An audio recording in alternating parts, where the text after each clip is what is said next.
What if that practice you've kept for 40 years is now silently working against your health? Most mature men don't learn to adapt. They keep doing what's always felt familiar, faster, firmer, focused only on the end result. But after 60, your body changes. And if your approach doesn't change with it, what was once good can turn into discomfort, frustration, and even long-term problems. The truth is, an outdated approach can quietly compromise circulation, reduce sensitivity, and shake your confidence in ways you don't even realize. Today, we're going to fix that. I'm Dr. Grace, a urologist with 12 years of experience helping men over 60 maintain a healthy, confident, and safe, intimate life. In this video, I'll guide you on how to adapt your intimate self-care routine to protect your body, respect your new phase, and support your well-being and health for years to come. So let's understand what's changed. Many men feel surprised, confused, or even a bit embarrassed when their body doesn't respond like it used to. But I want you to take a deep breath and know this isn't a flaw. It's pure biology. Over time, key systems that regulate intimate response begin to adjust. Testosterone, the hormone tied to desire and vigor, gradually declines. This doesn't eliminate desire, but it may make it less immediate. Blood circulation also shifts. The small vessels in the intimate area may lose some elasticity, making the physical response take longer to occur and harder to maintain, especially in moments of relaxation. And finally, the nervous system. Nerve endings that were once instantaneous now require more attentive stimulation. Touch may feel softer, and sensations take longer to process. In practice, this means the methods that worked in your 30s or 40s, those decades-old habits, may no longer be ideal for your body today. And it's not your fault. It just means it's time to update your approach. Unfortunately, many men don't realize this and think the problem lies with them. And what do? They try harder. They increase pressure, speed up the pace, focus only on the end result, thinking it'll fix things. But this intense approach actually works against your body after 60. Let's talk openly about 5 patterns I see that may be sabotaging your intimate well-being and how we can, with kindness, find a better path. First, pattern to rethink, the grip of the past. I get it. Strength used to mean control and effectiveness. But your body today asks for a new kind of dialogue, one based on listening, not forcing. The skin in your intimate area, now thinner and more delicate, responds far better to a touch that invites rather than demands. Continuing with the same pressure as before is like shouting at someone who's asking you to whisper. Eventually, communication breaks down. This breakdown shows up as discomfort, irritation, or worse, a gradual loss of sensitivity. To protect itself from stimulation that's become too aggressive, your body may simply turn down the volume on sensations. It's a defense mechanism that ends up distancing you from the pleasure you're seeking. The way forward is gentleness. Imagine you're playing a delicate instrument. The most beautiful music doesn't come from force, but from precision and sensitivity in your touch.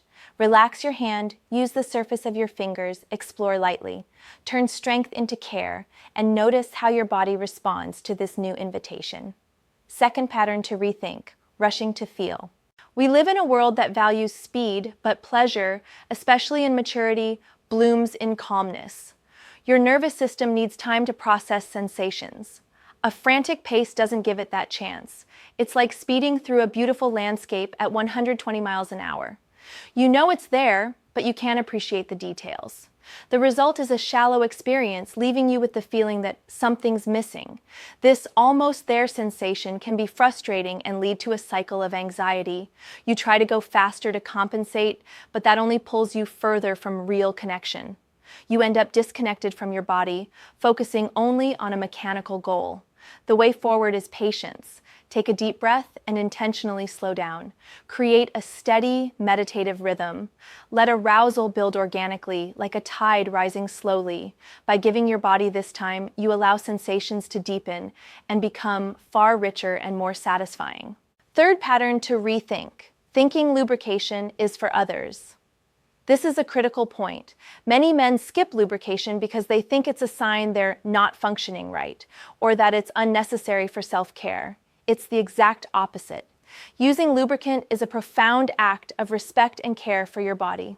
With the natural changes of aging, your skin needs more support to stay hydrated and protected. Without this support, constant friction can create a barrier of discomfort. Your skin may become irritated, sensitive to touch, and this negative experience can linger in your mind, creating hesitation or even aversion to touch in the future. The way forward is preventive care. Make a high-quality lubricant your best friend. Use it from the start, not just when things get uncomfortable. Think of it as a layer of silk that protects and enhances. It makes touch more pleasurable, safeguards your skin, and shows your body this is a safe, caring experience. Fourth pattern to rethink: the relentless pursuit of the peak. Our culture has programmed us to believe every intimate experience must end in a specific way. This expectation puts a heavy weight on your shoulders, turning a moment meant for relaxation into a performance test. The irony is that this pressure is the biggest enemy of the response you're seeking. The mature body teaches a valuable lesson about pleasure. It's not linear. It has flows, pauses, and varying intensities. Trying to force this complex experience into a success or failure box based on a single event is a guaranteed source of frustration. The way forward is freedom. Redefine what a successful session is. The goal is to feel good, connected, and relaxed. The peak may happen or it may not. Both outcomes are perfectly valid. Let go of the need to control the outcome and focus on enjoying the process. True satisfaction lies there. Fifth pattern to rethink: living on autopilot. It's human nature. We repeat what we know. But self-care, especially now, isn't about repetition. It's about relationship. And no healthy relationship thrives on autopilot. Your body is constantly changing, sending you valuable feedback every second. Ignoring it is like being in a conversation without listening to what the other person is saying. When you act on autopilot, you miss the chance to discover what your body truly needs and wants today. Maybe an area that was once less sensitive is now a source of great pleasure, or an old technique is no longer comfortable. Without attention, you stay stuck in the past, missing the joys of the present. The way forward is presence. Treat each session as a new conversation. Be curious. What's your body feeling? Where is it tense? Where does it relax? Let its responses guide your hands. Instead of following an old script, create a new story each time, one based on listening and mutual respect. So, how do we put this new understanding into practice? I'll guide you through a 7-step protocol designed to align with the biology of your mature body. First, reserve your time. Don't treat this as something to rush through. Set aside a block of at least 15 to 20 minutes in your schedule, a time when you know there won't be interruptions. This is crucial because it sends a biochemical signal to your brain to switch off the fight or flight system and activate the parasympathetic system, responsible for relaxation and pleasure response. Without this sense of safety and time, your body will stay on alert, making any intimate response harder. Second, create a supportive environment. Our brains are highly influenced by surroundings. Bright, direct lighting keeps your brain in visual alert mode. Dimming the lights reduces this stimulation and signals it's time to relax. Soft music or nature sounds can help lower your heart rate and calm your mind. Remember, physical comfort is the foundation for the neurological response to pleasure. If your body doesn't feel safe and comfortable, it won't open up to deeper sensations. Third, start with breath. Before any touch, anchor yourself in the present. Sit or lie down comfortably and take 5 slow, deep breaths. Inhale through your nose, feeling your abdomen expand, and exhale slowly through your mouth. This simple act is the most powerful tool to lower cortisol, the stress hormone. Physiologically, you're telling your body, there's no danger. I'm present and safe. This calm is the fertile ground where pleasure can grow. Fourth, apply lubricant as the first step. Think of lubricant not as a problem solver, but as a ground preparer. Applying it generously and calmly across the entire intimate area at the start has multiple benefits. It hydrates and softens thinner skin, making it more elastic and receptive. The warmth from gentle touch during application begins to increase blood flow, making the act itself part of the stimulation, not just a preliminary step. Fifth, explore from periphery to center. A common mistake is going straight for the most sensitive areas. This can shock the nervous system. Instead, start by exploring surrounding areas, the inner thighs, the lower abdomen. Use light, varied touches.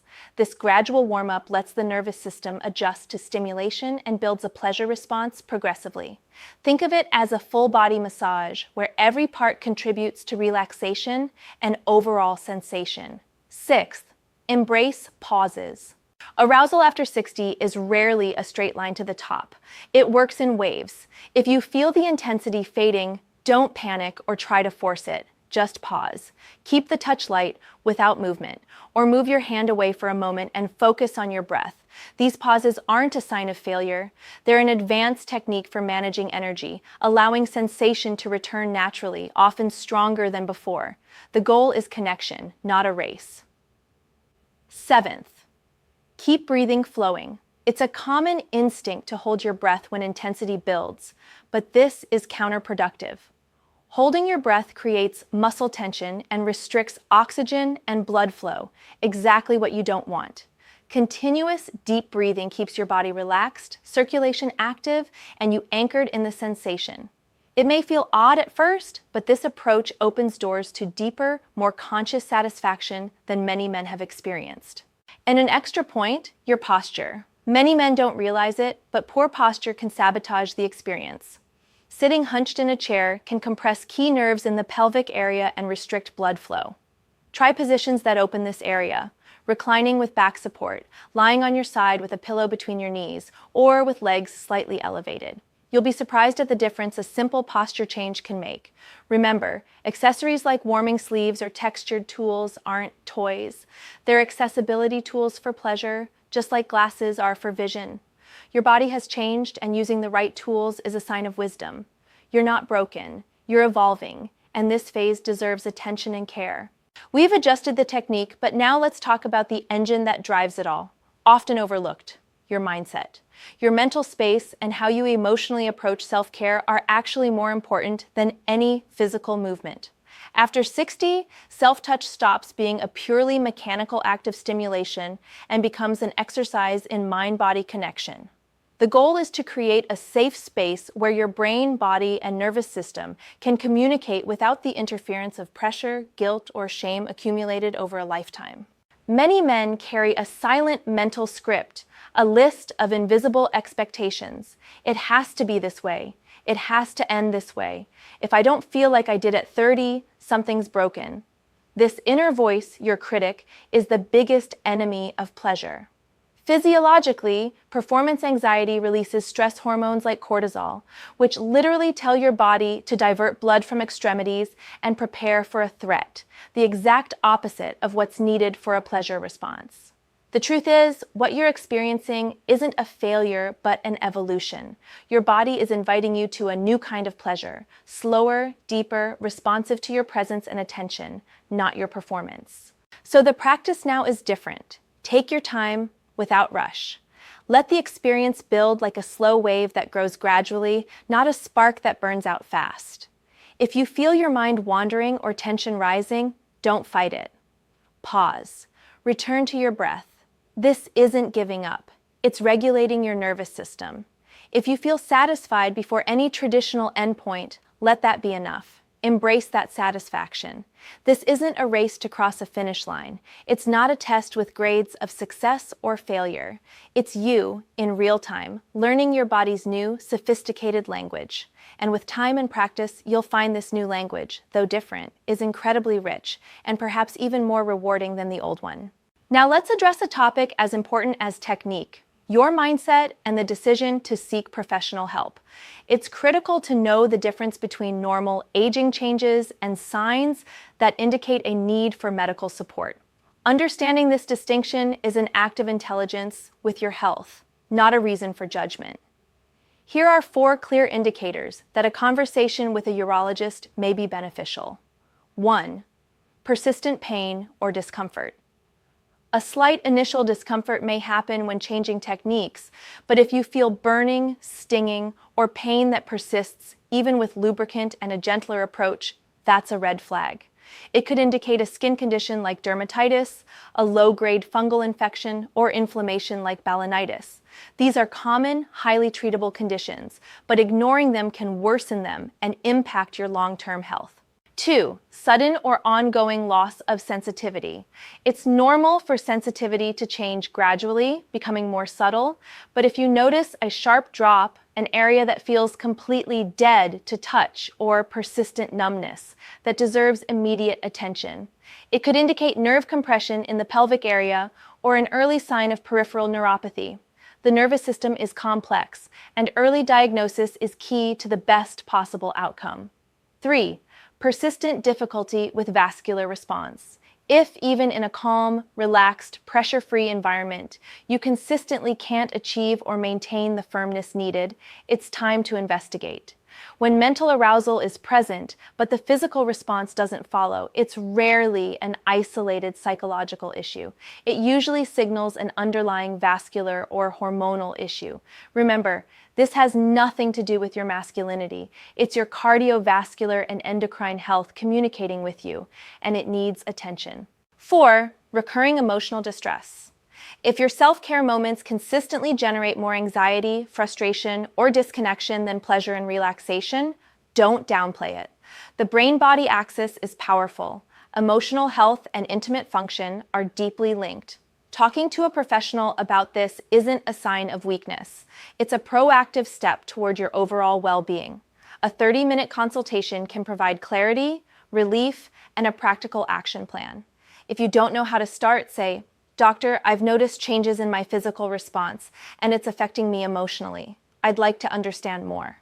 So to wrap up our conversation today, intentional, intimate self-care after 60 isn't about nostalgia or trying to go back to the past. It's about moving forward with awareness and knowledge. It's about discovering what still works, what still brings pleasure, and what connects you to your body now. It's an invitation to soften your grip, slow your pace, and listen more than force. It's about letting go of outdated metrics of success. Because pleasure in maturity isn't just possible. It can be deeper, more conscious, and more meaningful. Your body isn't broken, it's evolving. And you deserve the tools and knowledge to evolve with it.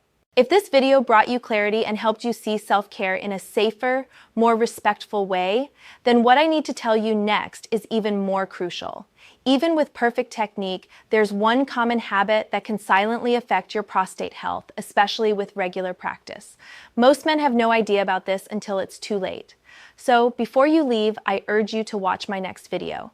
In it, I explain the science behind how this practice affects the prostate and what you need to do to protect yourself. If you're a mature man who maintains this routine, I insist you watch. Caring for yourself means being informed. You deserve clear, safe answers.